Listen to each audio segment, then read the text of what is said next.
কুরবানির গোশত তিনটা ভাগ করা মুস্তাহাব পর্যায়ের সুন্নত। কয়টা ভাগ? কয় ভাগ? তিন ভাগ। পুরোটাই নিজেরা খাবেন না। এক ভাগ হলো নিজের, যেটা আপনি খাবেন আপনার পরিবারের লোকজন নিয়ে, এটা আপনার মেহমান মুসাফির আসলে তাদেরকে নিয়ে খাবেন, এটা এক ভাগ। আর দ্বিতীয় ভাগটা হলো আত্মীয় স্বজন অথবা প্রতিবেশীর মধ্যে যারা কুরবানি দেয়নি, দিতে পারেনি, এদেরকে দিবেন। মনে রাখবেন, তৃতীয় ভাগটা গরিব মিসকিনের জন্য। তো গরিব মিসকিনকে সবাই দেয়, গরিব মিসকিনকে সবাই কুরবানির গোশত দেয়, কিন্তু যারা গত বছর কুরবানি দিয়েছে, এই বছর অভাবের কারণে, অর্থনৈতিক দৈন্যতার কারণে দিতে পারে নাই, এই মানুষগুলোকে তেমন একটা খেয়াল করা হয় না। আল্লাহর ওয়াস্তে আপনাদের অনুরোধ করে যাচ্ছি, আপনাদের প্রতিবেশী হোক সে আপনার আত্মীয়, হোক সে আপনার আত্মীয় না, তাকে আপনি আগে খবর নেবেন। কুরবানির গোশতটা তার ঘরে 1 কেজি 2 কেজি আগে দিবেন। এরপরে সারাদিনই তো গরিব মিসকিনরা নিতেছে, গরিবরা গোশত নিতে নিতে পাইতে পাইতে এত বেশি হয় যে পরে তারা বাজারে নিয়ে বিক্রি করে। কি কথা ঠিক?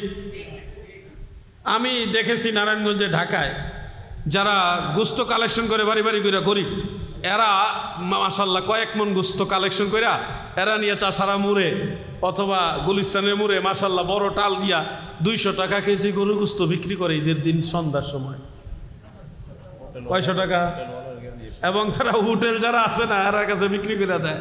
তো মনে রাখবেন, এই গরিব মানুষের তাদেরকেও দিবেন, কিন্তু অবশ্যই খেয়াল রাখবেন আপনার প্রতিবেশী যারা কুরবানি দেয়নি তাদের প্রতি খেয়াল রাখবেন। এটা আপনাদের কাছে আমার রিকোয়েস্ট।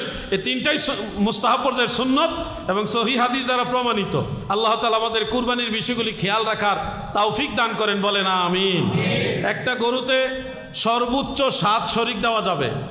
ধরেন আপনি কুরবানি দিচ্ছেন সম্পূর্ণ নিজের টাকায়, আপনি চাইলে এই কুরবানির মধ্যে আপনার ওয়াজিব শরিক ঠিক রেখে আপনার বাবা, ওনার পক্ষ থেকে একটা নাম রাখতে পারবেন, মায়ের পক্ষ থেকে আরেকটা নাম, স্ত্রীর, সে আপনার জীবন সঙ্গী, সে আপনার সুখেরও সাথী দুঃখেরও সাথী। কুরবানির সময় একটা কাম করবেন, বেগম সাহেবারে কইবেন যে তোমার নামও একটা কুরবানি দিব, এবার দেখবেন সেবা যত্ন বেড়ে যাবে, আদর কদর বেড়ে যাবে। কেন দিবেন না? আপনি অবশ্যই দিবেন, তার পক্ষ থেকে কুরবানি দিবেন। বলবেন হুজুর আমার দাদা মারা গেছে, দাদি মারা গেছে, আমরা কি মৃত সেই দাদা দাদি অথবা মৃত মা বাবার পক্ষ থেকে কুরবানি দিতে পারবো?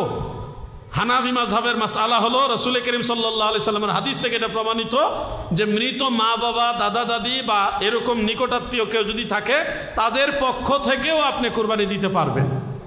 প্রতি বৎসর শেরে খোদা মাওলা আলী রাদিয়াল্লাহু তাআলা আনহু রাসূল করিম সাল্লাল্লাহু আলাইহি সাল্লামের পক্ষ থেকে কুরবানি করতেন। এজন্য হানাফি মাযহাব এটাকে রায় দিয়েছে মৃত ব্যক্তির পক্ষ থেকে কুরবানি দেওয়া যায়।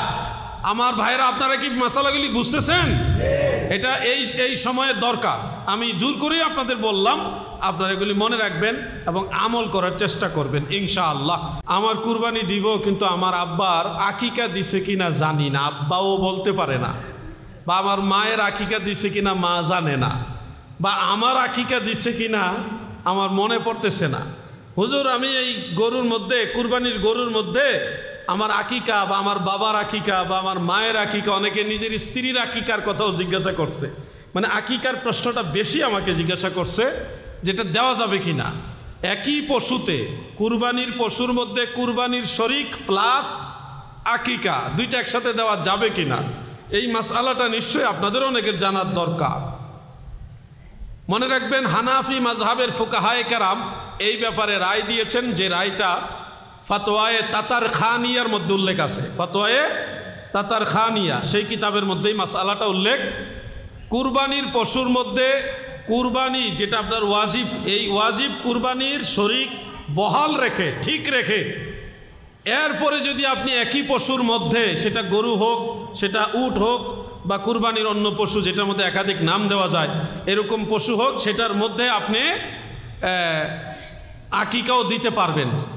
ওয়াজিব কুরবানির পাশাপাশি আকিকাও দিতে পারবেন, একই পশুতে, গরুতেও পারবেন, উটেতেও পারবেন। তবে ছাগলের মধ্যে আবার দিবেন না, ছাগল বা ভেড়া, বকরি অথবা খাসি, এটা কিন্তু একটা জাস্ট এক অংশ, একজনের পক্ষ থেকে একটা কুরবানি দেওয়া যাবে।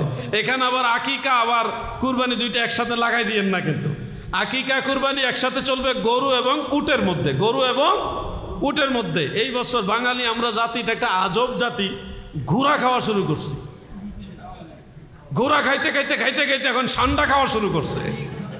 কি একটা মুসিবতের যুগে আছি আমরা।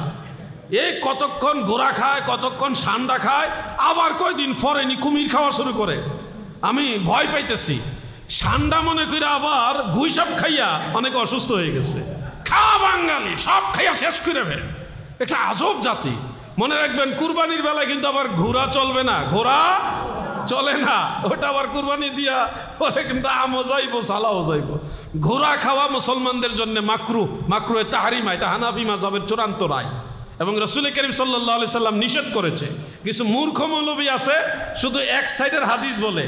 আরে বাবাজি, এক সময় উটের পেশাব খাওয়াও নবীজি অনুমতি দিছিল, এখন ওই হাদিস বললে হবে? পরে যে নবীজি নিষেধ করছে এটা তোমার দেখতে হবে না? এখন আগের হাদিস আর পরের হাদিস বুঝে না। এক সময় নবীজি বলছে কবর জিয়ারত করা যাবে না, এটা আগের হাদিস। পরে বলছে এখন থেকে কবর জিয়ারত করো, তো আগের হাদিস পরের হাদিস বুঝতে হবে না? এক সময় নবীজি বলছে 3 দিনের বেশি কুরবানির গোশত খাওয়া যাবে না, তো এটা তো আগের হাদিস। পরে নবীজি বলছে এখন থেকে যতদিন পারো খেতে পারো, এটা হলো ফাইনাল হাদিস, সর্বশেষ হাদিস। আগের হাদিস পরের হাদিস বুঝতে হবে না?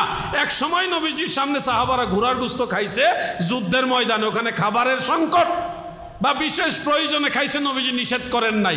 পরবর্তীতে আল্লাহর হাবিব নিষেধ করছে। এখন ফাইনাল যেটা ওইটা মানতে হবে না আপনাকে। সুবিধা মতো নিজেটা মাইনে নিলেন, আর সুবিধা না হইলে মানবেন না। এই সুবিধাবাদী ধর্ম তো চলবে না। আপনাকে চূড়ান্ত শরীয়ত সম্পর্কে জেনে তারপরে মানতে হবে। কুরবানির ক্ষেত্রে স্পষ্ট মাসআলা হলো, একই পশুতে গরু অথবা উট, যেটার মধ্যে 7 শরিক বা কোনো কোনো ইমামদের মধ্যে 10 শরিকও দেওয়া যায় উটের মধ্যে, তো 7 শরিকে কুরবানি দিবেন। সেখানে ওয়াজিব কুরবানির পাশাপাশি আপনারা চাইলে আকিকাও আদায় করতে পারবেন। আকিকার সুন্নত তরিকাগুলো মনে রাখবেন। আকিকা মূলত সুন্নত। এইটা কোন দিন সুন্নত? সন্তান জন্ম হওয়ার 7ম দিন, 7ম দিবসে ওই সন্তানের মাথার চুলগুলি কেটে কামিয়ে বা হলক করে ফেলে দিয়ে তখন আপনি নাম রাখবেন এবং আকিকা করবেন। আকিকা ওই ছেলে হইলে একটা ছেলের পক্ষে 2টা ছাগল বা খাসি দেন বা ভেড়া বকরি যাই দিতে পারেন। 2টা ছেলের জন্য 2টা, আর মেয়ে হইলে 1টা। যদি সামর্থ্য না থাকে, তৌফিক ভালো না থাকে, তাহলে আপনি ছেলের জন্য 1টা ছাগল আকিকা দিলেই আদায় হয়ে যাবে। এটা হলো তৌফিক না থাকলে। সামর্থ্য থাকলে আপনি ছেলের জন্য 2টা ছাগলই জবাই করবেন। এবং আকিকার গোশত সবার জন্য হালাল। কুরবানির গোশত যেমনিভাবে সবার জন্য হালাল, আকিকার গোশত তেমনিভাবে সবার জন্য হালাল।